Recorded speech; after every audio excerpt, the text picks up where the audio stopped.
Does it upset you that it takes people dying to get attention to make a change? Somebody called it a tombstone mentality. Every regulation is written in blood, and that's not the way we should be doing things. That crash was horrific, and it was preventable. Those are some of the largest messages from families of the victims and lawmakers to come out during the investigation of January's mid-air collision in Washington, D.C. Today marks 6 months since an American Airlines regional jet operated by a Charlotte flight crew collided with a Black Hawk military helicopter.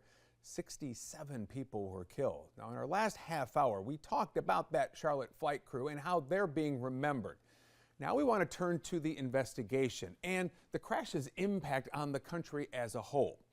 Between 2011 and 2024, the National Transportation Safety Board reported at least one close call each month between commercial planes and helicopters at Reagan National. All totaled, between October of 2021 and December of 2024, there were more than 15,000 various close calls at Reagan. And these types of near misses are still happening at Reagan National and other airports.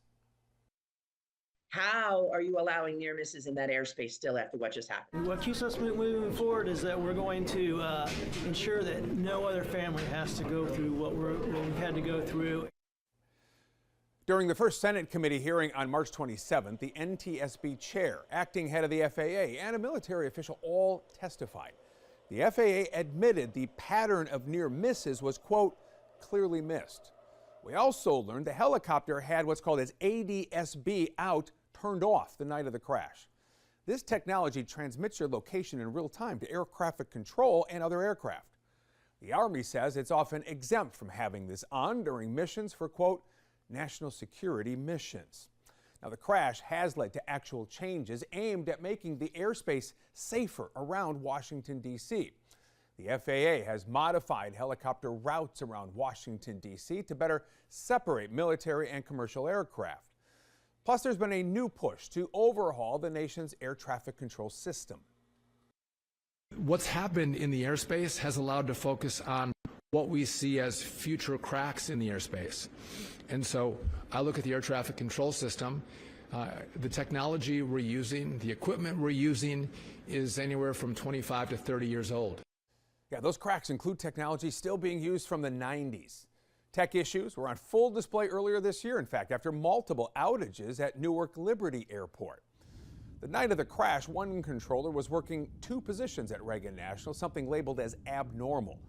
The FAA says this was in part due to staffing shortages. Right now, the FAA says it has about 14,000 controllers, but the Biden administration hired 1,800 workers last year, but 3,000 more are still needed to fully staff the system.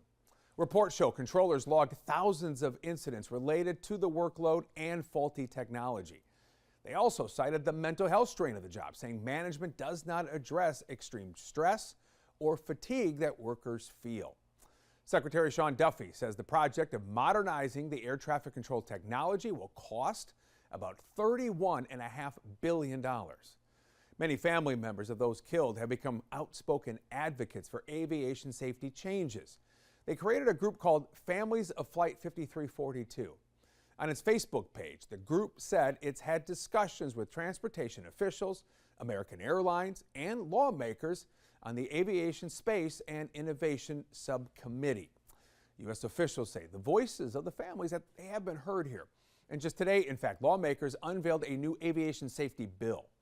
One of the main priorities is legally requiring all civilian and military helicopters to have that ADSB turned on.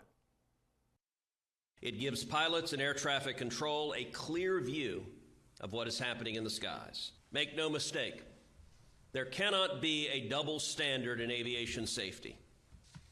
We should not tolerate special exceptions for military training flights operating in congested airspace. It's called the Rotor Act and has support from the group of families, the Department of Transportation, and the NTSB. Doug Lane lost his wife and young son in the Flight 5342 crash, and at today's event, he shared a statement on behalf of the other families. We're especially encouraged by the stronger ADSB requirements in the bill as well as the requirement for an Army Inspector General to conduct an audit into the Army's role in our accident. These measures are essential steps towards ensuring that the failures which led to this tragedy are never repeated. The bill would also require an audit of the Washington, D.C. airspace. Families of the victims have been pushing for transparency from the Army. More than 100 family members signed off on a letter to the Pentagon earlier this month calling out its refusal to respond despite cooperation from other government agencies. They asked for a dedicated family liaison, commitment to transparency, a meeting with the families, an offer of support for that audit requested by Congress of the D.C. airspace. Now, days later, they say they did receive a letter from the Army agreeing to meet on all of this. The group says it is planning to meet with the Secretary tomorrow. This will be the first meeting between the families and the Army. Also tomorrow, the families will meet with the National Transportation Safety Board as it begins a 3-day hearing on the mid-air collision. We'll keep you updated on what happens during those hearings. Coming up next here.